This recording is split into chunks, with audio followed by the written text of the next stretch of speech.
5 বছর দেখা পাওয়া যায়নি বিধায়িকাকে। বিধায়ক তহবিলের যে অর্থরাশি সেখান থেকে উন্নয়নের কোনো কাজ হয়নি, অথচ বিগত 5 বছর আগে নির্বাচনের সময় তিনি বিস্তর প্রতিশ্রুতি দিয়েছিলেন। সেই প্রতিশ্রুতি রক্ষা করেননি বিধায়িকা অগ্নিমিত্রা পাল। এই ভুরি ভুরি অভিযোগ উঠে আসছে অগ্নিমিত্রা পালের বিরুদ্ধে, যখন তিনি আবার ভোটের আগে গ্রামবাসীদের সাথে জনসংযোগ কর্মসূচি অর্থাৎ স্বঘোষিত কর্মসূচি পাড়ায় পাড়ায় দিদিভাই কর্মসূচির মধ্য দিয়ে সেখানে প্রতিনিয়ত তাকে বাধার সম্মুখীন হতে হচ্ছে এবং তার কাছে প্রশ্ন উঠছে, এতদিন কোথায় ছিলেন? 5 বছর ধরে আপনার বিধায়ক অর্থরাশি থেকে কোনো কাজ হয়নি কেন? বুধবার রানীগঞ্জ পঞ্চায়েত সমিতির অন্তর্গত দক্ষিণ বিধানসভার অন্তর্গত নিমচা অঞ্চলে তিনি জনসংযোগ কর্মসূচিতে যান এবং স্থানীয় মানুষজনের বাধার সম্মুখীন হন এবং তাকে ঘিরে গো ব্যাক স্লোগান ওঠে। কার্যত তৃণমূল কংগ্রেস কর্মীদের সাথে অগ্নিমিত্রা পালের যে গুটি কয়েক সমর্থক ছিল তাদের বাক বিতণ্ডা হয় এবং বচসার সৃষ্টি হয়। স্বাভাবিকভাবেই একটা উত্তেজনার পরিস্থিতির সৃষ্টি হয়। সাধারণ মানুষের অভিযোগ, বিধায়িকা দেখা পাওয়া যায় না, তার বিধায়ক অর্থরাশি থেকে কোনো রকম কাজ হয়নি। এই ঘটনা প্রায়শই ঘটছে, যেখানেই তিনি যাচ্ছেন গো ব্যাক স্লোগান উঠছে। শোনাবো প্রথমেই গ্রামবাসীরা কি বলেছেন, শুনুন। কি হলো আজকে দেখলাম যে বিধায়ক এলো, আপনারা গো ব্যাক স্লোগান দিচ্ছেন। আজ আমাদের বিধায়িকা যে এমএলএ বিজেপির যে অগ্নিমিত্রা পাল আজ আমাদের পাড়াতে ভিজিট করতে ঢুকেছে ভোটের জন্য। 5 বছর আগে যে ভোটের সময় এসেছিল একটা খোলা গাড়িতে, তখন তিনি সবাইকে প্রতিশ্রুতি যে 15 লাখ টাকা করে অ্যাকাউন্টে ঢুকবে, আজ আমি আছি পাইপলাইনে জল ঢুকবে, সব ঢুকবে। আজ এখনো পর্যন্ত জল ঢুকাতে পারেনি। আজ 5 বছর পর যখন ভোট আসছে আবার সামনে, তখন উনি 5 বছর পর ওর মুখটা দেখতে পেয়েছি। আমাদের পাড়ার নাম জিজ্ঞেস করছি ওনাকে, দিদি আপনি যে পাড়ায় এসেছেন তার নাম বলুন। নাম বলতে পারছে না, বলছে আমি যেটা বলতে পারবো না, তার জন্য কর্মীরা আছে। আর কর্মীদের তো মুখের ভাষা খারাপ, তারা আমাদের পাড়াতে কোনোদিন বসে না, কোনোদিন যোগাযোগও করে না। হ্যাঁ, আমাদের আজকে যে রাস্তায় দিদি দাঁড়িয়ে আছে শুধু ভুল ভুল প্রতিশ্রুতি দিচ্ছে যে রাস্তা নেই, ড্রেন নেই। আজ তো নতুন নতুন ড্রেন হচ্ছে, রাস্তা হয়েছে। যে রাস্তার উপর দাঁড়িয়েছে সেটা তো আমরা সবসময় পাশে পাই বিবেক মণ্ডলকে, পঞ্চায়েত সদস্য। রাতে ভিতে গরিবের কোনো হরি খারাপ বা কিছু তার নিজের ব্যক্তিগত বা গাড়ি নিয়ে পথে সে হসপিটালে পৌঁছে দিয়ে আসে। কাকে আমরা চিনবো? আমাদের গ্রামের ছেলে বিবেক মণ্ডল কিন্তু চিনবো। আজ অগ্নিমিত্রা পাল এসে পথে ভুল প্রতিশ্রুতি দিচ্ছে, আজ আমি জল দেবো, রাস্তা দেবো, ড্রেন দেবো, চাকরি দেবো। ওর কি এতদিনও কোথায় ছিল 5 বছর?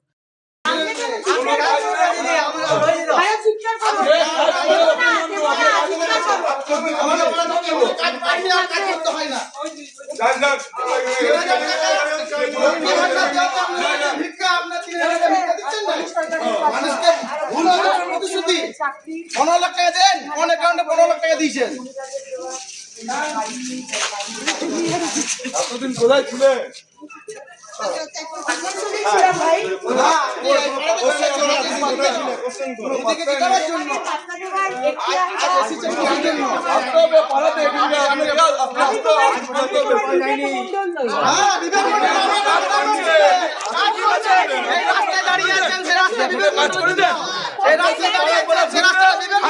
মানুষরা বলতে আজ এখানে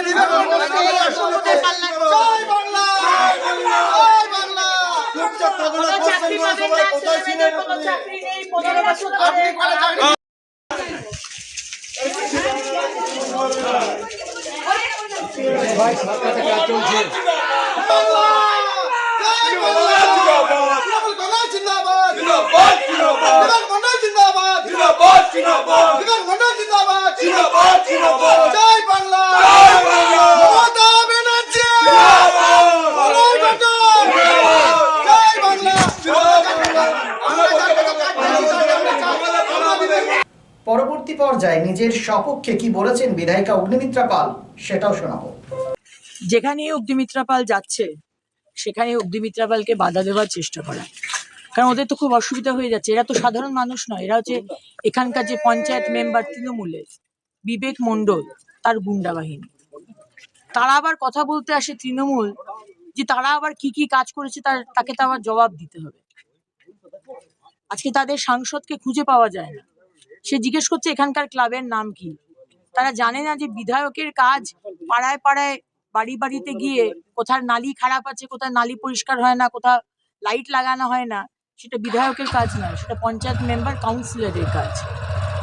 আজকে আমরা বাড়ি বাড়ি যাচ্ছি মানুষকে বোঝানোর জন্য যে 15 বছর মমতা ব্যানার্জি যে ঠকিয়েছেন সেটা বাংলার মানুষের বোঝা দরকার, রিয়েলাইজ করাটা দরকার। এই যে প্রতিশ্রুতি দিয়েছিলেন না, ডবল ডবল চাকরি হবে, গরিব বাড়ি যাদের বাড়ি নেই তাদের বাড়ি হবে, বাথরুম হবে, বাড়ি বাড়িতে জলের কানেকশন হবে, স্বাস্থ্য হবে, শিক্ষা হবে।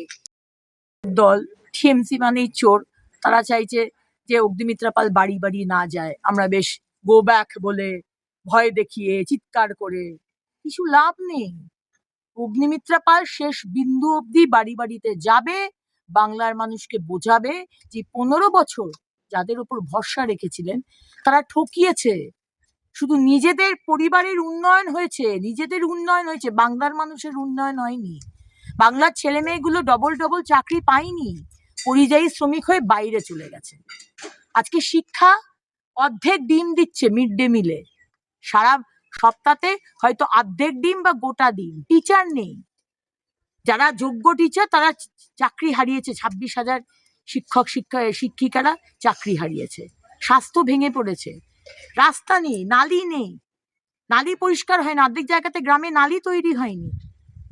সুতরাং আজকে বাংলার মানুষকে বাড়ি বাড়িতে গিয়ে আসানসোল দক্ষিণের মানুষকে বোঝাচ্ছি তৃণমূলের খুব অসুবিধা হয়ে যাচ্ছে। অগ্নিমিত্রা পালকে দাবানো যাবে না, দমানো যাবে না, বাড়ি বাড়িতে যাব। আর আমার আপনার পাড়াতে কি ক্লাব আছে তার নাম জানার দায় আমার নয়। আমি আসানসোল দক্ষিণের বিধায়িকা, আমার পলিসি বানানো কাজ, কিন্তু আপনারা তো কোনোদিন কোনো কাজ করতে দেননি। এই মুখ্যমন্ত্রী এবং এই সরকার বিরোধীদের কোনো স্পেস দেয়নি, একটা প্রশাসনিক সামান্য মিটিংয়ে আমাদের ডাকা হয়নি।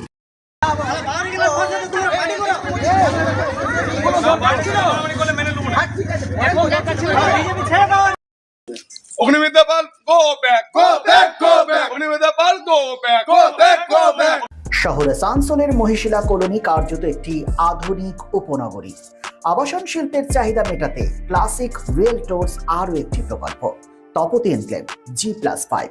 তপতি এনক্লেভে আপনি পাবেন 3 BHK ও 2 BHK এর আধুনিক রুচিসম্মত মনের মতো ফ্ল্যাট। বিশাল কম্পাউন্ডে রয়েছে গার্ডেনিং থেকে শুরু করে parking plaza, 24x7 lift, electric, water service and many more. সবুজ প্রকৃতির মাঝে দূষণমুক্ত পরিবেশে নির্মিত হচ্ছে Tapati enclave. Tapati enclave Shimultala beside wax museum, 1 number Mahishila colony, Asansol. For more details contact 8391909997 and 9735120312. Lifeline Multi-Specialty Hospital boasts 500 beds across 160,000 square feet of build-up, featuring 7 advanced operating theatres, a digital cath lab, a state-of-the-art emergency and trauma unit, and a next-generation 3D MRI amongst a comprehensive basket of services. Renowned super specialists from premier institutes deliver top-tier care, supported by digitalized, integrated healthcare for seamless coordination. Lifeline prioritizes innovation and patient centricity, ensuring comprehensive top-class services.